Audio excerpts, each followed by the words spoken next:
Un camion qui arrive, des cartons qu'on décharge, on pourrait croire à une scène banale du quotidien, mais en réalité, pas du tout. C'est l'un des moments les plus cruciaux pour notre sécurité alimentaire. Aujourd'hui, on va s'intéresser à la mission hyper importante de la personne qui se tient à cette porte, le gardien des livraisons. Alors on se pose la question, est-ce que c'est juste une formalité logistique ou est-ce que c'est vraiment un point de bascule pour la sécurité de ce qu'on mange? Eh bien la réponse, elle est sans appel. C'est précisément à cet instant que tout peut changer. La moindre erreur à cette étape peut avoir des conséquences en cascade tout au long de la chaîne jusqu'à l'assiette. C'est pour ça que cette mission est si fondamentale. Pour bien comprendre cette mission, on va suivre un plan en 5 étapes. D'abord, on va voir pourquoi ce contrôle est si important. Ensuite, on va décortiquer la checklist, point par point. Après, on s'attardera sur les outils qui sont indispensables. On apprendra aussi comment réagir en cas d'imprévu. Et pour finir, on parlera de la règle d'or absolue, l'hygiène. Allez, c'est parti. On attaque avec la première étape, le pourquoi. Parce qu'avant même de parler de thermomètre ou de bon de livraison, il faut vraiment saisir l'enjeu de la mission. Pourquoi est-ce que ce contrôle est si décisif au fond? En fait, tout ce contrôle repose sur 4 piliers. 4 fondations. Le premier, c'est le plus évident, la sécurité alimentaire. Mais il y a aussi la qualité même des produits qu'on reçoit. Ensuite, vient le respect de la réglementation. Ça, ce n'est pas négociable. Et enfin, il y a la responsabilité, à la fois légale et morale, du professionnel. Chacun de ces piliers, c'est une protection. Une protection pour l'entreprise, mais aussi et surtout pour le client final. Bon, maintenant, on rentre dans le vif du sujet, le cœur du réacteur. On va voir le guide de terrain, un peu l'arme secrète de tout bon gardien de la sécurité alimentaire. Concrètement, comment ça se passe? Eh bien, tout commence par le plus simple. Est-ce que ce qu'on a commandé correspond bien à ce qui est livré?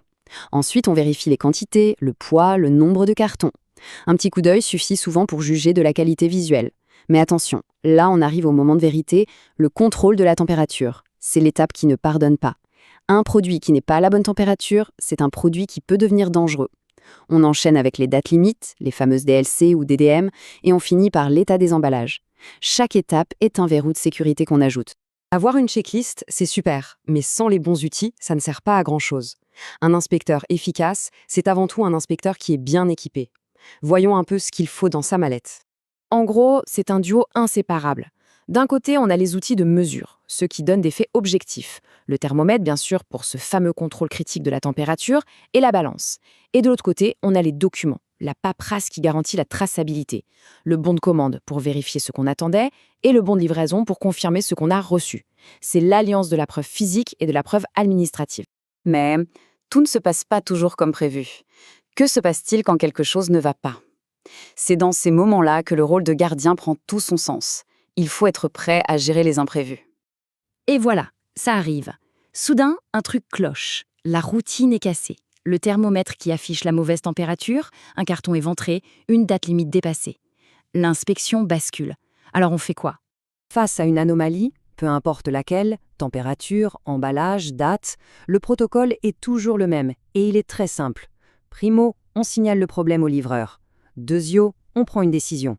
Soit on refuse carrément la marchandise, soit on l'accepte mais en écrivant une réserve très précise sur le bon de livraison.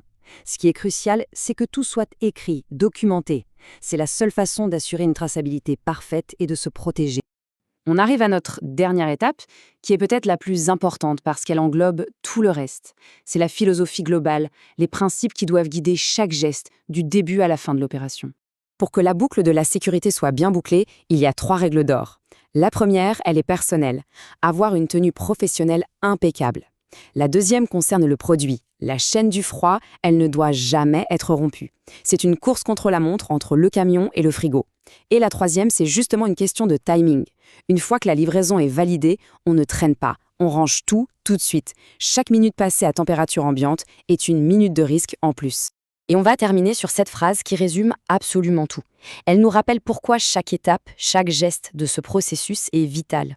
Le moment de la livraison, c'est peut-être le maillon le plus exposé de toute la chaîne. Et la mission du gardien, c'est justement de s'assurer que ce maillon ne se brisera jamais.